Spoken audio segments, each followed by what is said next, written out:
Ini kata Abu Umamah ketika akan meninggal. Kalau aku meninggal nanti, maka tolonglah kawan-kawanku dibuatkan seperti saat Nabi buat dulu kepada jenazah-jenazah yang sebelum ini.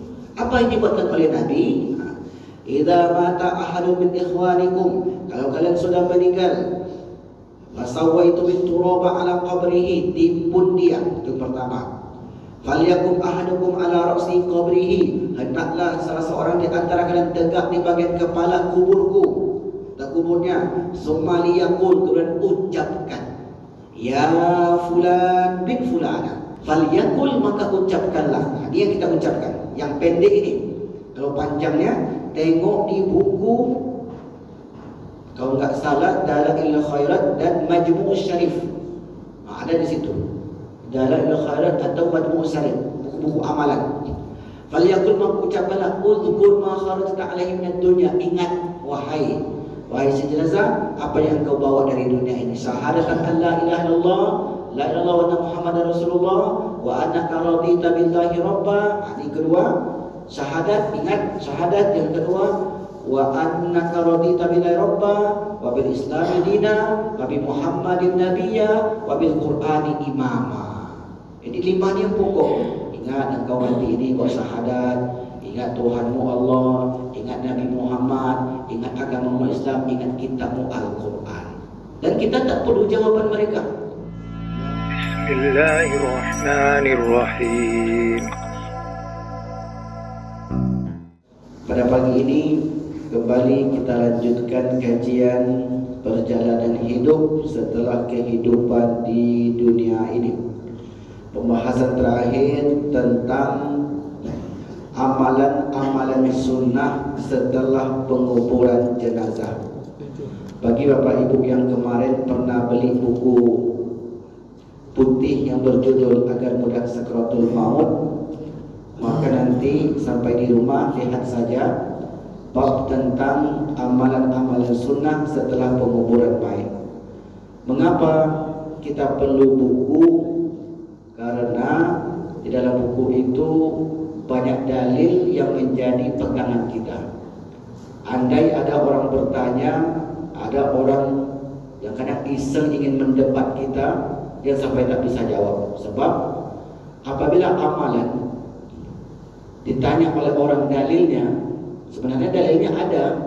Selama ini kita dengar dari guru kita, dari ustaz kita, sebenarnya ada.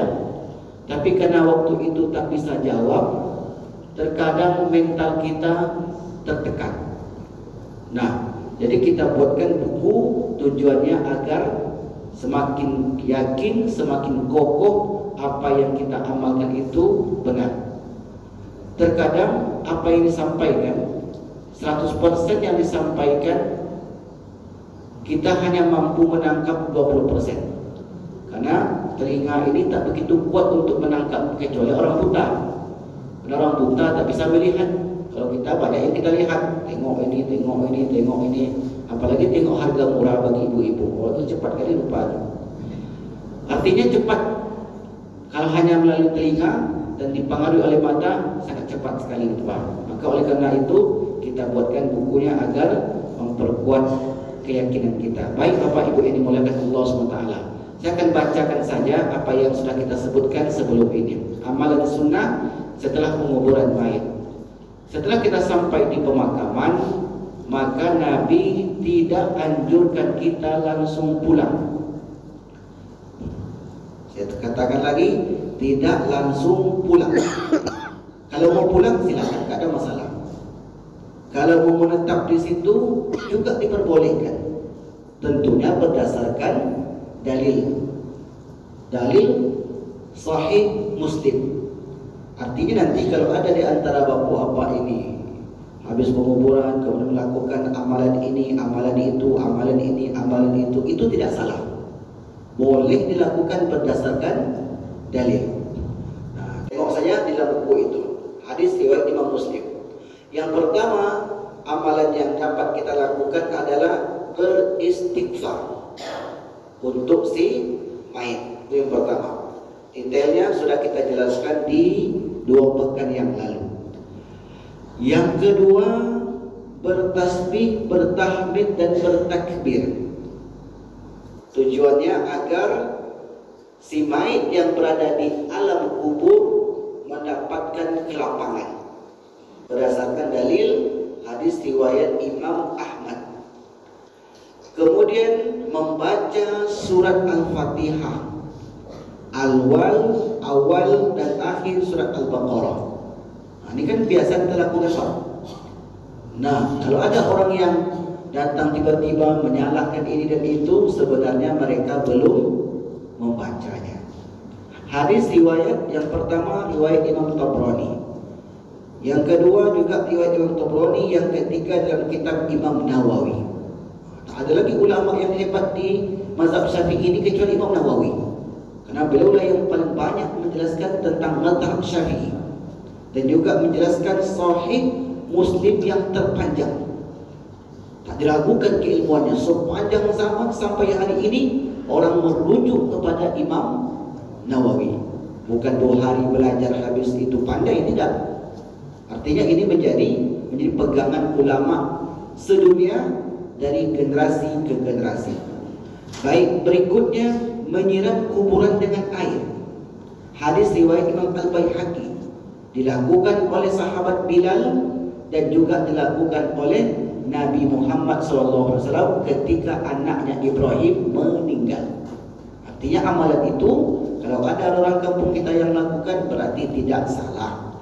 Kalau tak buat salah nggak Ustaz? Tidak juga. Artinya kebalikan kepada kita, oh saya mau buat, ini fadilahnya, ini manfaatnya duniawinya, kemudian ukhrawinya kita mendapatkan pahala. Jelas? Berikutnya hadis riwayat Imam Al-Baihaqi, riwayat Musnad Asy-Syafi'i, kemudian hadis riwayat Bazar dan kitab-kitab para ulama. Nah, yang kelima ini terjadi perbedaan pendapat dalam para ulama. Menaburkan sesuatu di atas kuburan, bahasa kitanya nyekar. Saya pernah dengar dari salah seorang ustaz juga, katanya itu tradisi orang Hindu. Ya, wallahu a'lam, saya tak dapati itu Bapak Ibu. Mentang-mentang kemiripan disebut pula orang itu. Sama kayak tasbih. Apakah itu tradisi orang Buddha? Kalau orang Indonesia tasbihnya kecil, orang Buddha tasbihnya besar. Sama tak? Tentu tidak. Mentang-mentang sama pula. Kan nggak ada begitu, nggak seperti itu dalam beramal itu. Itu namanya cocokologi, mencocokkan. Oh, nampaknya orang pakai serban. Oh, ini kayak Yahudi, ini kayak Yahudi nih. Belum tentu begitu. Kalau begitu kita pakai jubah sama dengan Abu Jahal. Berarti pakai jubahnya Abu Jahal semua nih. Kan nggak begitu. Kecocokan itu. Muhammad bin Salman tuh pakai jubah juga. Kan tak bisa kalau beramal kita, kalau cocok begini kayaknya begini. Jadi tidak bisa demikian. Nah, memang saat itu yang ditaburkan Nabi adalah debu 3 kali sambil membaca ayat. Dari sini kalian diciptakan, dari sini kalian akan dikembalikan. Nah, orang kita digantinya dengan bunga yang hidup, jangan bunga plastik. Kenapa bunga yang hidup? Sebelum ini kita jelaskan manfaatnya, sebagaimana disebutkan oleh para ulama. Ini perlu saya bacakan teksnya Bapak Ibu. Kitab halaman yang ke Sulaiman Al-Bujairimi, Hasyiatul Bujairimi ala kitab Syarbini. Lihat juga kumpulan tanya jawab keagamaan halaman 3605. Itu bagus sekali kita, tapi tebal, tak sanggup kita bacanya. 5000 halaman. Jadi 5000 halaman nengok aja dapat ini kita Pak. Nah, apa kata para ulama? Kata Khatib Syarbini, wa yusannu wad'ul jaridatil akhdari 'alal qabri. Disunnahkan meletakkan pelepah kurma hijau yang basah. Dompet awak ada pelepah kurma Pak. Dan pula ambil pelepah kurma yang di Anur tu. Kena masalah kita nanti. Katanya pelepah kurma mesti seperti ini pelepah kurma. Ya, karena di Arab itu tumbuhannya. Cobalah tanam sawit di sana, mana tumbuh dia? Wa kadzalika raihanu, seperti itu juga wewangian. Wa nahuhu minasyai'i rabbi, dan sejenisnya. Sejenisnya apa? Tempat kita ini macam-macam yang sejenisnya itu. wala yajuzu li ghairi akhdhuhu min alal qabri qabla yubsihi. Tidak boleh diambil yang sudah ditabur tadi sebelum kering. Kalau sudah kering, enggak apa-apa dibuang. Li'anna sahibahu lam yu'rad anhu illa inda yubsi li zawali naf'ihi. Karena selama belum kering mendatangkan manfaat. Kira-kira apa manfaatnya? Kata para ulama, kana fi waqfihi waqta rutubatihi wa huwa istighfar. Ketika tumbuhan itu belum kering, masih basah, masih hidup, beristighfar kepada Allah. Jelas nih Bapak Ibu? Beristighfar. Makanya kalau kita di hutan, kemudian mohon maaf kita buang air besar, tak jumpa air, tidak boleh menggunakan daun hidup. Daun kering digunakan. Kenapa? Karena dia bertasbih. Sambil bertasbih subhanallah subhanallah, digunakan pula buang air besar itu membersihkannya. Muntah daun itu. Artinya ini dia bertasbih, maka ini adabnya kepada tumbuhan-tumbuhan yang hidup tadi. Maka Nabi mensunahkan menggunakan daun kering, kayu kering, kemudian batu-batuan. Nah ini untuk beristinja, dan ini sunnah berdasarkan hadis Nabi. Dan tak boleh tulang, karena tulang makanan setan atau jin. Ya meskipun dia tak makan tulang itu, ya ini kan kiasan dari Nabi, artinya itu tak boleh. Nanti Bapak Ibu ada orang pergi ke hutan terdesak buang air nampak tulang, kemudian beristinja dengan tulang itu. Kalau dimakan sama setan pun tak setan tu kata dia. Akan enggak begitu pemahamannya. Yang zahir betul. Nah, maka disunnahkan menaruh sesuatu yang masih basah, yang masih hidup, karena mendatangkan manfaat. Apa manfaatnya? Tumbuhan itu atau dedaunan itu mengucapkan istighfar.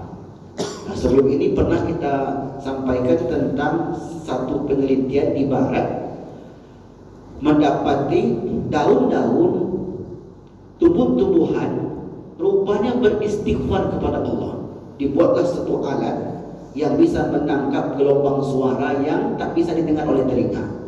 Setelah itu ditempelkan, dibuat kabel, kemudian buat daunnya, ditempelkanlah di daun itu. Kemudian mengeluarkan gelombang suara. Setelah itu dikonversi ke dalam MP3, semacam orang beristighfar. Lalu Profesor William Brown ini bingung kenapa tumbuhan itu mengeluarkan gelombang suara. Dipresentasikanlah penelitian ini di depan para profesor di Harvard University, Amerika Serikat. Mereka tak bisa jawab karena tak semua akal itu bisa menjangkau. Ada perkara-perkara yang hanya bisa diimani atau bisa diyakini. Akhirnya presentasi lagi di yang di Inggris itu Oxford University. Tak bisa juga mereka jawab. Akhirnya beliau pun ke Timur Tengah dan menanyai kepada para ulama. Dijawab dengan Al-Quran. Yusabbihu lahu sab'u samawati wal ardu wa man fihinna. Bertasbihlah 7 langit yang ada di atas dan 7 yang ada di bumi beserta keduanya, di antara keduanya, maksudnya alam semesta ini. Walakin la tafqahuna tasbihahum, akan tetapi kalian wahai manusia tidak memahami seperti apa tasbihnya mereka. Yang memahami tasbih mereka itu hanya keimanan kepada Allah Subhanahu wa taala. Ini yang saya dapati di dalam kitab-kitab. Oke, baik. Berikutnya atau yang keenam, melepas tali ikatan mayat. Tali apa namanya nih? Kalau kita nyebutnya tali pocong kan, tali kain kafan. Nah, boleh dilakukan itu? Boleh. Riwayat Imam Al-Baihaqi. Nah, lamma wada'a Rasulullah Nu'aim ibn Mas'ud fil qabri, ketika Rasul meletakkan jenazah Nu'aim dalam kuburnya, naza'a al-akhillata bifih, beliau melepaskan tali yang ada yang mengikat si Mu'az tadi. Nah, ini tali yang ada di mulutnya, tali yang bagian lainnya, dan tali-talinya itu. Nah, untuk apa manfaatnya Ustaz? Terkadang Bapak Ibu ada sesuatu yang belum terjangkau oleh akal kita. Apa manfaat dari sunnah Nabi itu? Tapi jelas meskipun belum sampai akal manusia ke sana, yang jelas orang yang melakukannya mendapatkan pahala. Karena tak semua syariat ini bisa dijangkau. Contoh di masalah fikih nih Bapak Ibu. Kalau kita buang angin, kenapa tangannya dibasuh? Kenapa muka yang dibasuh? Kenapa harus berwudu? Kan yang bermasalah di bawah, muka pula yang dibasuh. Setelah selesai wudu, kemudian mohon maaf buang angin karena masuk angin misalnya. Pergi lagi wudu, basuh muka lagi, muka nggak kotor kok. Kenapa muka yang dibasuh? Kalau pakai logika, nggak bisa logika. Kalau ada orang yang sedang berperjalanan, kemudian waktu itu cuaca dingin, maka sepakat dari sepatunya panjang, boleh tak buka sepatu dalam keadaan berwudu? Cukup mengusap bagian punggung sepatunya. Yang kotor yang mana? Punggung atau tapaknya? Tapaknya. Kenapa punggung yang diusap? Tidak sampai Pak. Kalau diakal-akal betul seharusnya tapaknya yang dibersihkan. Kenapa mesti punggung sepatu itu yang harus dibersihkan? Nah, ini namanya syariat tauqifi. Tak semua bisa dicerna. Kenapa salat subuh itu 2 rakaat? Kenapa Isya itu waktunya waktu istirahat, sudah capek dan pergi bekerja, mestinya subuh itu 4 supaya banyak pahala. Kita kan masih kuat, masih seger. Kalau Isya itu sudah lemas. Nah, begitulah syariat Allah Subhanahu wa ta'ala. Oke, baik. Nah, yang berikutnya, melapisi mayat dengan kain di lahat. Ini dulu dilakukan oleh seorang sahabat Nabi yang bernama Syukron. Nabi itu punya burdah, selendang semacam ini. Kemana-mana beliau pakai. Ketika cuaca panas, beliau gunakan untuk di bagian kepala, menutup kepalanya. Ketika beliau berbaring, beliau gunakan sebagai tikarnya.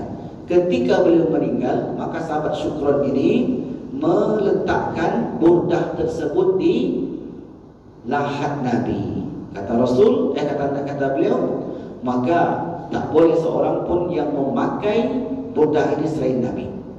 Nah, ini kan perbuatan sahabat. Perbuatan sahabat dalam ilmu hadis namanya hadis mauquf. Ini yang dulu pernah kita sampaikan sekali, hadis mauquf. Perkataan itu dari Nabi namanya hadis marfu. Perkataan Nabi berarti. Kalau itu perkataan dan perbuatan sahabat Nabi namanya hadis mauquf. Ada sahih, ada hasan, ada dhaif, tergantung siapa periwayatnya. Nah, ada lagi hadis namanya hadis maqtu'. Itu perkataan tabi'in. Nah, ada sahih, ada hasan, ada dhaif.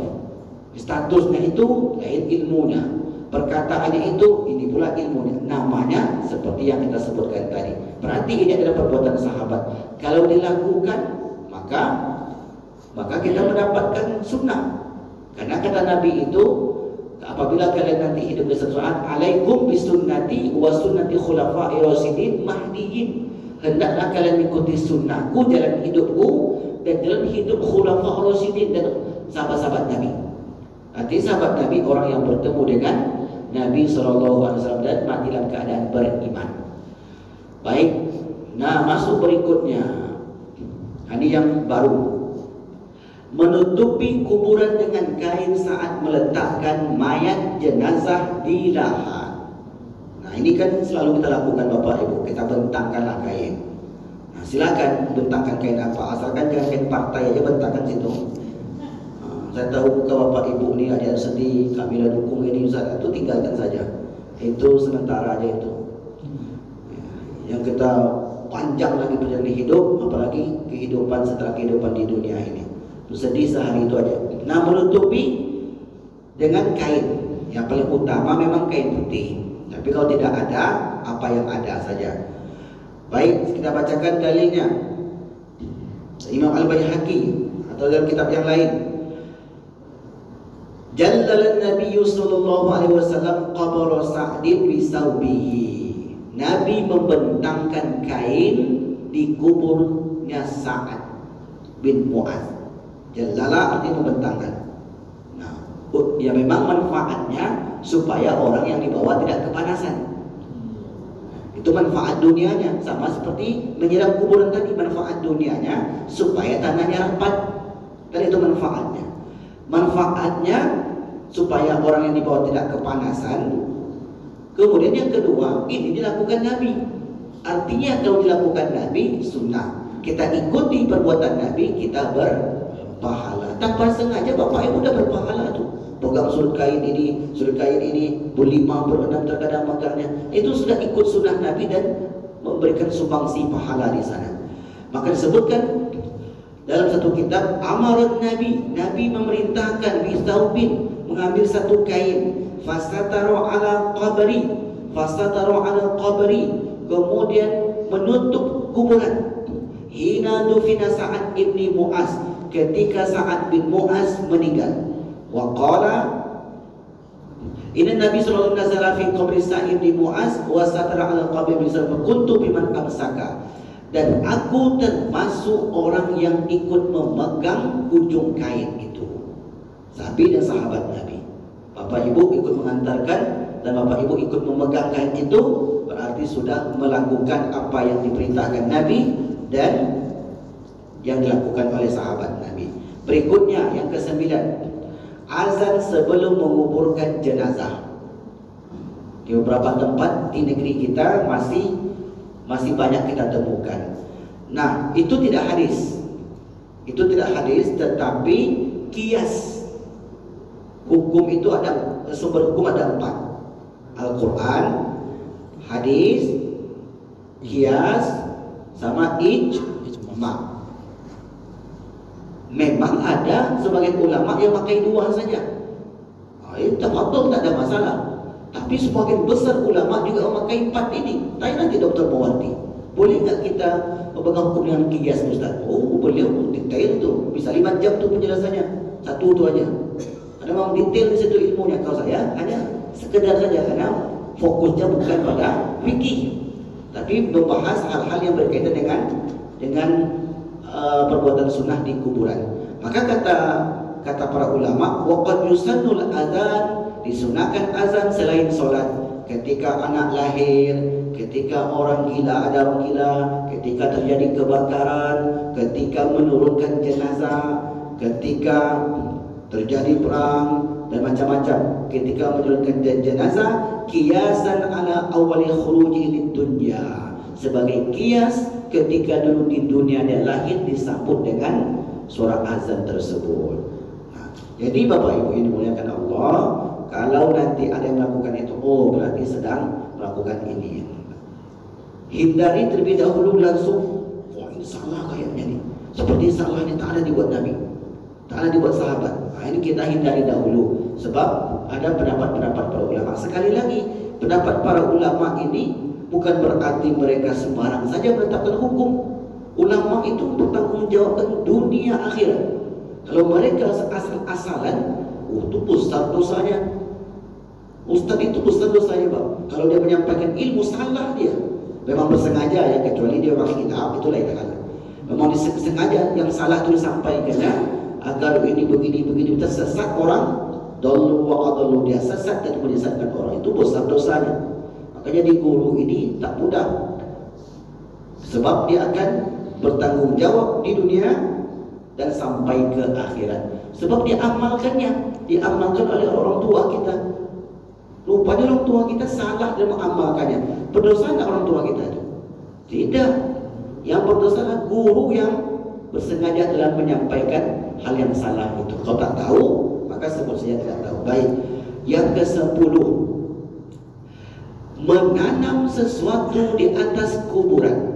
Nah, ini yang paling banyak dilakukan oleh orang-orang Muslim di Nusantara dan di negeri kita ini. Hadisnya paling sahih itu Bapak Ibu. Hadis riwayat Imam Bukhari. Dari Ibn Abbas qala marat Nabi sallallahu alaihi wasallam bi qabrain. Nabi lewat di dua kuburan. Ketika beliau lewat di dua kuburan, Allah perdengarkan azab kubur dari barzakh. Bukan di kuburan itu, tapi Allah perdengarkan azab kubur. Faqala, Rasul bersabda, innahuma la yu'adzaban. Sesungguhnya dua penghuni kubur ini di barzakh sedang diazab. Wa ma yu'adzabani fi kabir, dan tidaklah diazab karena dosa besar. Bukan karena mencuri, bukan karena bunuh orang, bukan karena ini dan itu, bukan. Amma hadza, ada pada satu ini, fakana la yastatiru minal baul. Habis buang air tidak dibasuh, tidak bersuci. Satu. Maka ini penting berarti membahas, mempelajari toharoh, bab toharoh, karena penting sekali. Yang kedua, fakana yamshi bin namimah. Yang satu ini mengadu domba, membawa cakap kian kemari. Lalu kemudian dua orang ini kena azab. Lalu kata Rasulullah SAW, summa akhadha jaridatan ratbatan. Beliau ambil pelepah kurma, fasyaqqa nisfaiha. Beliau belah dua bagian, wa gharaza fi kulli qabrin wahidatan, dan dia menanam setiap kuburan itu satu-satu. Wa gharaza fi kulli qabrin wahidatan. Qalu, kemudian sahabat bertanya, ya Rasulullah, kenapa engkau tanam itu? Lima fa'alta hadza, apa yang kau lakukan ini wahai Nabi? Wajar dong sahabat bertanya, apa sih manfaatnya wahai Rasul? Kata Nabi, la'allahu ayyukhaffifa anhuma ma lam yaibasa. Mudah-mudahan selama pelepah kurma ini masih basah, belum kering. Malam yaibasa itu belum kering, masih hidup, hampir sama dengan menabur tadi. Tapi kalau tumbuhan ditanam itu akan lama hidupnya. Selama tumbuhan itu hidup, maka dia meringankan siksa bagi penghuni kubur. Makanya orang kampung kita tuh menanam kayu sungkai, menanam kayu ini, bunga dan sebagainya. Dan para ulama juga menjelaskan, kalau ada rumput yang tumbuh di tengah-tengahnya itu jangan di bumi hanguskan, jangan dirondak. Kenapa? Karena itu memberikan manfaat berdasarkan teks ini. Memang zahir teks Bapak Ibu, Rasul menyebutkan pelepah kurma. Nah, kenapa pelepah kurma? Ya jelas, karena di sana hanya kurma yang tumbuh. Cobalah yang lain, kayu gaharu ditanam, akan tumbuh. Nah, maka saya tengok beberapa tempat di negeri kita, dan kebanyakan ya, setelah mereka mengubur, mereka letakkan kayu sungkai di atasnya itu. Di atas letaknya tanpa sengaja. Karena memang orang dulu mengajarkan begitu, tuan gurunya, buyanya, kiainya di kampung itu letakkanlah itu, karena manfaatnya ini dan itu. Nah, akhirnya dari generasi ke generasi dilakukan itu, dan mereka tak pernah lagi mempelajari dalil. Apa kata tuan guru mereka? Mereka ikut. Rupanya inilah manfaatnya yang luar biasa besar. Selama tumbuhan itu masih hidup, apalagi dia sampai bertambah, mendatangkan manfaat, meringankan. Nah, di balik ini ada satu hukum lagi, kata para ulama. Kalau tumbuhan saja dapat meringankan berkat istighfarnya kepada Allah bagi si mayit tadi, apalagi manusia. Apalagi manusia. Manusia tentunya lebih hebat lagi, karena manusia makhluk yang paling mulia. Akramakum indallahi atqakum. Yang ke-11, talqin mayit. Nah, talqin mayit itu ada dua Bapak Ibu. Yang pertama, sebelum meninggal. Hadis sahih, lakinu mautakum bila ilaha illallah. Talqinkanlah mayit di antara kalian kalimat la ilaha illallah. Nah, talqin itu kapan? Yang pertama ini ketika nyawa di kerongkongan. Pas di sini, kalau sebelum nyawa di kerongkongan, jangan ditalqinkan dulu. Jadi apa yang kita lakukan Ustaz? Orang ini sudah nampak ini, tapi belum, masih di dada. Kan nampak tuh Bapak Ibu sesak dadanya, atau misalnya sakitnya itu sakit keras tapi belum menyebabkan kematian. Belum tampak lagi detik-detik akan meninggal. Maka dalam buku ini saya tulis juga lebih kurang 9 apa judulnya sini. Judulnya agar mudah sakratul maut, sesuai dengan judul buku ini. Membaca surat Yasin. Itu disunahkan Pak. Sebelum kita mentelkinkan nih orang, datang ke situ. Bukan membaca surat Yasin itu bukan mendoakan orang mati. Ini yang perlu dipahami lagi. Kalau tak paham nanti, kenapa Yasin dibacakan? Bacakan Yasin kalau sudah mati. Itu tidak. Bacakan Al-Quran itu meringankan proses keluarnya roh. Tengok nanti di situ dalilnya. Baik, kita bacakan saja. Kadang-kadang kalau nggak dibacakan, untung nggak live aja di luar Pak. Kalau live itu habis tuh, kena bully. Nah, membaca surat Yasin ada 3 riwayat di situ. Saya ambil riwayat Imam Ahmad. Terjemahan sajalah. Para guruku bercerita bahwa mereka mendatangi Widaf bin Haris Az-Zamali ketika penyakitnya sangat parah. Sofwan berkata, adakah di antara kalian yang berkunjung ini yang mau membacakan surat Yasin? Lantas Saleh bin Surai As-Sukuni membaca surat Yasin. Setelah membaca dan sampai ayat ke-40, maka orang ini pun meninggal. Maka para guruku berkata, Yasin dibacakan di dekat mayit, maka ia akan diringankan keluarnya roh dengan surat Yasin tersebut. Begitu pula Isa bin Mu'tamar membacakan Yasin di dekat Ibnu Ma'bad, Musnad Ahmad bin Hanbal. Riwayat lain Imam Ad-Dailami, ma min mayyitin yaqra'u ala ra'si Yasin illa hawwalallahu alaihi. Tidaklah seorang mayit dibacakan atasnya surat Yasin kecuali Allah memudahkan atasnya keluar roh. Jadi kalau nampak nanti Bapak Ibu susah orang ini meninggalnya, misalnya nampak oleh kita, maka sarankan ahli keluarganya yang pertama sekali baca surat Yasin. Sampaikan dulu surat Yasin itu Pak Ibu bukan mendoakan orang mati, tidak. Surat Yasin itu dalam satu hadis sebutkan dapat meringankan keluarnya roh. Karena roh itu seperti ada jalan, dia mencari jalan. Ini bahasa kitanya Pak ya. Nah, seperti jalan.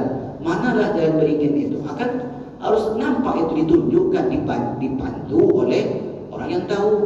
Nah, kita memandunya melalui ayat Al-Quran. Ayat Al-Quran ini berdasarkan dari hadis Nabi Sallallahu Alaihi Wasallam. Nah, riwayat yang lain, Iqra'u Yasin, bacalah Yasin ala mautakum. Ala mautakum inilah 2 makna. Yang pertama, ketika akan meninggal. Yang kedua, setelah meninggal. Maka enak kalau begitu. Saya lakukan sebelum meninggal saya. Tafadhol. Saya juga buat setelah meninggal, kami buat tafadhol. Dua-duanya ini berdasarkan pendapat para ulama. Oke, baik. Jelas Bapak Ibu? Jelas ya? Nah, talqin itu setelah jenazah dikuburkan. Ada yang bertanya, kan sudah mati Ustaz, untuk apa talqinkan lagi? Emang orang dalam itu dengar Ustaz? Memang tak dengar. Tapi kenapa kita buat lagi? Maka jawabannya dilakukan dahulu oleh sahabat Nabi. Dan sahabat Nabi itu siapa? Orang yang bertemu dengan Nabi. Apa kedudukan mereka? Bacakanlah hadis Nabi tadi. Berarti kalau kita ikut perbuatan sahabat Nabi itu, maka kita mendapatkan pahala. Apa contohnya Pak? Solat tarawih 30 malam berturut-turut. Ada Nabi buat? Gak ada Nabi buat. Siapa yang buat pertama kali?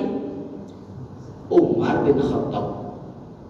Nabi cuma 3 malam ke masjid itu. Khawatir umat mewajibkan sholat akhirnya malam keempat Nabi tidak lagi sholat tarawih di masjid. Maka kemudian Umar bin Khattab mengatakan, ni'matul bid'ah hadi, sebaik-baik bid'ah inilah dia. Itu kata Umar tuh Pak. Dia sebut kata bid'ah, sebagus-bagusnya bid'ah inilah. Bid'ah itu kan arti perkara baru, tak dibuat oleh Nabi. Tapi sahabat buat. Ni'matul bid'ah hadihi, sebaik-baik bid'ah adalah ini. Maksudnya solat 30 malam tadi. Ini kan perkataan atau perbuatan sahabat Nabi. Nah ini juga begitu. Dari Sa'id ibn Abdullah al-Audi, qala berkata syahidtu Aba Umamah, aku menyaksikan Abu Umamah. Siapa Abu Umamah? Abu Umamah sahabat Nabi, berarti sesama sahabat Nabi. Wa huwa fin naz'i, ketika nazah. Di sini berarti nyawanya. Faqala idza ana muttu, apabila aku meninggal, fasna'u bi, maka buatlah terhadapku kama amarona, sebagaimana Rasul melakukan an-nasna'a bi mautana, terhadap jenazah-jenazah kita sebelum ini. Ini kata Abu Umamah ketika akan meninggal. Kalau aku meninggal nanti, maka tolonglah kawan-kawanku dibuatkan seperti saat Nabi buat dulu kepada jenazah-jenazah yang sebelum ini. Apa yang dibuatkan oleh Nabi? Idza mata ahadun min ikhwanikum, kalau kalian sudah meninggal, wasawaitu bituraba ala qabrihi, timpun dia, itu pertama. Falyakum ahadukum ala ra'si qabrihi, hendaklah salah seorang di antara kalian tegak di bagian kepala kuburku, dan kuburnya. Summa liyaqul, kemudian ucapkan, ya fulan bin fulana, wahai siapa namanya? Wahai si fulan bin fulana, wahai Ahmad, ada nama Pak Ahmad sini? Enggak ada ya? Nanti tersinggung pula dia, saya nampak itu saya. Wahai Ahmad bin Maksum, contohlah begitu. Fa innahu yasma'uhu wa la yujib, sesungguhnya dia dengar tapi tak bisa jawab. Dengar, karena orang meninggal itu dengar, bukan si mayit itu mendengarkan, tapi orang yang di barzah itu mendengarkan ucapan kita tadi. Supaya kemudian diucapkan lagi, ya fulan bin fulan, wahai fulan anaknya fulan, fa innahu yastawi qa'idan, dia duduk. Jangan dibayangkan dalam duduk. Kadang orang ini aneh apa ibu. Ustaz, untuk apa kita ucapkan salam ke kuburan itu Ustaz? Dia kena mati. Apakah dia jawab Ustaz? Tidak, dia jawab. Kalau jawab berapa mereka? Lari kita bawa assalamualaikum ya kubur, waalaikumsalam, kata dia. Tak akan datang lagi kita kedua kali. Jangan berharap. 3 ucapan salam. Yang pertama wajib dijawab. Yang kedua tak boleh dijawab. Habis solat, assalamualaikum warahmatullahi, kata imam. Itu tak boleh jawab, waalaikumsalam Pak Imam. Yang ketiga, ketika ziarah kubur, assalamualaikum ya kubur, tak perlu jawaban. Waalaikumsalam, selesailah tu. Tulang langkang lah ya. Jadi tak semua bisa diakal-akali. Lalu kemudian duduklah dia. Supaya qulu ya fulan bin fulan, fa innahu arsidna rahimakallah, walakin la tasmurun, akan tapi kalian tak menyadari. Falyakul, maka ucapkanlah. Ini yang kita ucapkan. Yang pendek ini. Kalau panjangnya, tengok di buku, kalau enggak salah, Dalailul Khairat dan Majmu' Syarif. Ada di situ. Dalailul Khairat atau Majmu' Syarif, buku-buku amalan. Falyakul, maka ucapkanlah, uzkur ma kharajta alaihi minad dunya. Ingat, wahai si jenazah, apa yang kau bawa dari dunia ini. Syahadatan an la ilaha illallah, la ilaha illallah wa anna Muhammadar Rasulullah, wa annaka radita billahi rabba. Ini kedua, syahadat. Ingat syahadat. Yang kedua, wa annaka radita billahi rabba, wa bil islami dina, wa bi Muhammadin nabiyya, wa bil Qur'ani imama. Ini 5 yang pokok. Ingat engkau mati ini kau syahadat, ingat Tuhanmu Allah, ingat Nabi Muhammad, ingat agama Islam, ingat kitabmu Al-Quran. Dan kita tak perlu jawaban mereka. Ya Pak, kata di bateri bawah. Ya Pak Imam, katanya. Gimana Pak? Besoknya tak akan dibuat lagi. Jadi sekali lagi Bapak Ibu tidak perlu jawaban ke situ. Nah, kalau tanya orang ini tak masuk akal Ustaz. Memang tak masuk akal. Seperti yang kita katakan di awal tadi. Angin yang keluar, muka yang dimasuk. Tak masuk akal. Untuk apa? Telapak kaki yang, telapak sepatu yang kotor, punggungnya yang diusap. Ini kalau cerita-cerita masuk akal. Lalu kemudian fa inna munkar wa nakir ya'khudhu wahidan minhum, manfaatnya kata Nabi, kata ya riwayat Tabrani ini, bahwasanya orang yang talqinkan itu mendapatkan syafaat. Makanya para ulama menyebutkan sama juga seperti doa sebenarnya. Karena doa itu dapat membantu orang-orang yang berada di alam barzakh. Oke, baik, ini sudah terakhir sepertinya ini. Ya sudah terakhir. Yang terakhir itu doa. Itu yang ke-11 talqin. Yang pokok itu 5 tadi. Ya, Bapak Ibu. Nah, kalau mau lebih tambah lagi ada lapas-lapas tertentu di sana. Nah, ini dibuat oleh para ulama. Yang terakhir adalah doa tasbih. Yang ke-12 doa tasbih, doa pengokohan. Agar orang yang di barzakh sana kuat, kokoh dengan doa-doa kita. Ada manfaat doa kita untuk mereka, Pak? Ada nggak kira-kira manfaat? Kalau tak ada manfaatnya, tak mungkin ada ayat Al-Quran yang memerintahkan untuk mendoakan mereka. Rabbana ighfir lana wa li ikhwanina alladhina sabaquna bil iman. Ini siapa yang berdoa? Anak atau orang beriman? Orang beriman umum. Ya Tuhan kami. Kami ini siapa di sini? Coba tengok tafsir para ulama. Enggak ada yang menyebutkan itu anak cucunya tuh Ustaz. Orang beriman maksud Rabbana ighfir lana wa li ikhwanina, dan saudara-saudara kami alladzina yang telah sabaquna mendahului kami bil iman, karena sama-sama beriman. Satu dalilnya. Yang kedua, doa itu doa untuk si mayit. Ketika bapak ibu salat jenazah, Allahumma ighfir laha, yang perempuan meninggal, Allahumma ighfir lahu, mereka, Allahumma ighfir lahum, dua orang, Allahumma ighfir lahuma, tergantung siapa jenazahnya. Taruhlah misalnya mereka, Allahumma ighfir lahum warhamhum wa'afihim wa'fu anhum wa akrim nuzulahum wa wasi' madkhalahum wa ja'al jannata maswahum, dan seterusnya. Untuk apa manfaat doa ini? Nah, manfaatnya dijelaskan hadis yang lain. Rasul bersabda, al-mayyitu fil qabri, orang yang sudah di alam kubur, illa kal ghariqil mutadawwir, seperti orang tenggelam yang meminta tolong.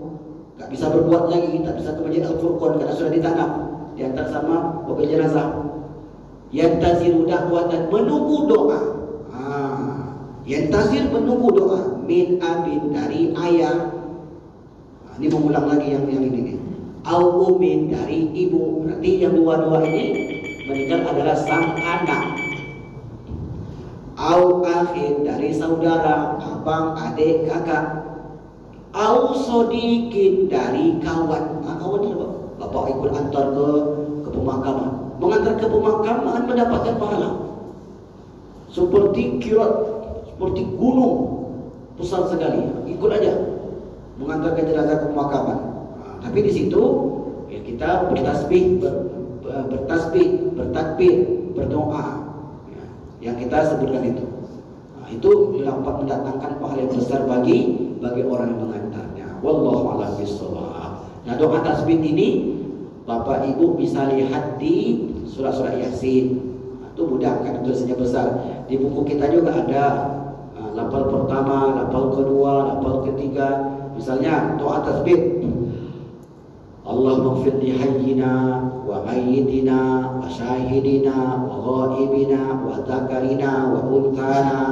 Allahumma man ahyaytahu minna fa ahyihi 'alal iman wa man tawaffaytahu minna fa tawaffahu 'alal islam. Allahumma la tahrimna ajrahu wa la tudillana ba'dahu. Apalagi doanya? Allahumma ja'alhu fikakan lahu minan nar wa hijaban lahu minan nar. Banyak sekali. Mana yang bisa saja. Itu namanya doa tasbih. Kenapa disebut doa tasbih Ustaz? Berdasarkan hadis Nabi. Wasalu lahu bitasbih. Mintakanlah kepada Allah agar dia tasbih, kokoh. Itu hadis riwayat Imam Abu Dawud. Al-Quran, tengok Quran surat yang ke-14, surat Ibrahim ayat ke-27. Yusabitullahu bil qawli tsabiti fil hayatid dunya. Sabit artinya kokoh di dunia, kokoh di alam barzakh. Allahu akbar. Berarti jelas sekali Bapak Ibu. Jadi kita menyampaikan dalil-dalil Al-Quran, hadis serta pendapat para ulama. Wallahu a'lam bishawab. Baik Bapak Ibu yang dimuliakan Allah, jika ada yang bertanya, tafadhol.